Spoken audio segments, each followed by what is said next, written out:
We continue our breaking news coverage this morning after 4 Marines have been killed in Chattanooga in that domestic terror attack. News Channel 5's Matthew Torres is live in Chattanooga this morning outside of the recruiting center where the first shooting took place yesterday. And Matthew, that memorial set up there for the victims in this tragedy, it continues to grow, and I know you've also been able to talk with the governor this morning.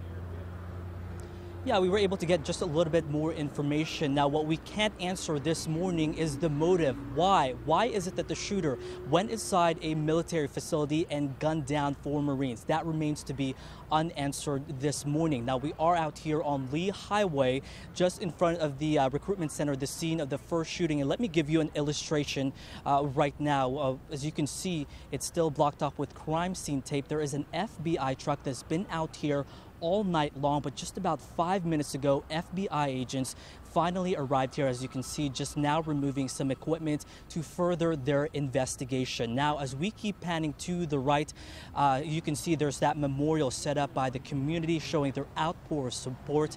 And as we keep panning, there's the American Red Cross here as well. In fact, Governor Haslam, who we spoke to just moments ago, just left. But as you can see, the media presence here, what is required, we know this is garnering not just national attention, but international attention. A station from BBC is even here. Now, according to Governor Haslam, he says that he is praising the officials who, what he says, is a great job. He's calling it a remarkable job to the type of response that they were able to do, especially after the gunman left this first location and went to a second one. He says right now the FBI is still piecing everything together, gathering some resources. What he is doing this morning is urging anyone who may have potential leads to call Chattanooga police. But in the meantime, the question of terrorism, is it a terrorism or not? This is what he has to say. We'll let the U.S. Attorney make that call about whether it is. I think that's why you do the homework, to find out, is this just one person who, for whatever reason, committed a stupid, horrible act, or was there another connection? That's why the FBI will do their work.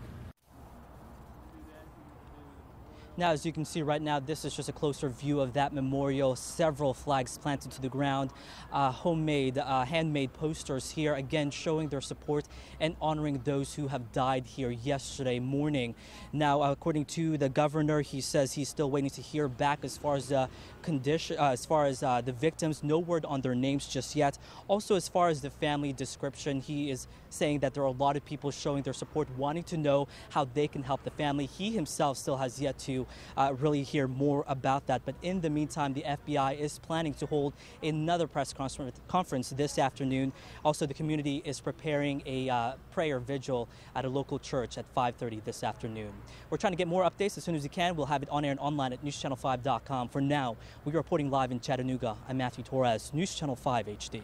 Matthew, thank you. News Channel 5 has confirmed that Mohammed Abdulaziz worked in Franklin. Last night, FBI, state troopers, and local law enforcement swept the Superior Essex plant on Southeast Parkway. We're told they were looking for possible threats. Employees were worried Abdulaziz may have left something dangerous behind.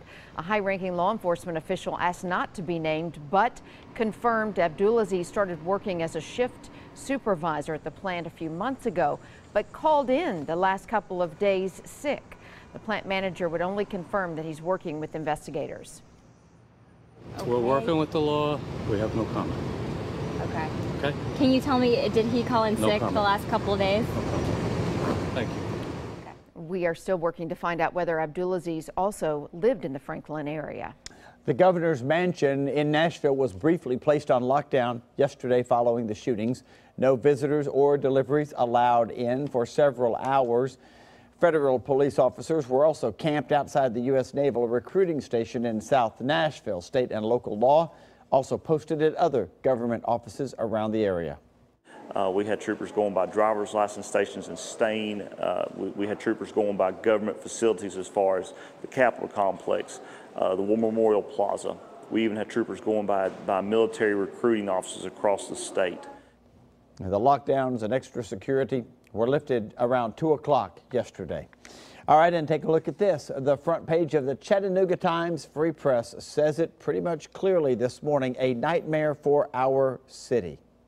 We'll have more on the tragedy, of course, a little bit later in the broadcast, and all day today we'll have the latest developments on air and online at newschannel5.com.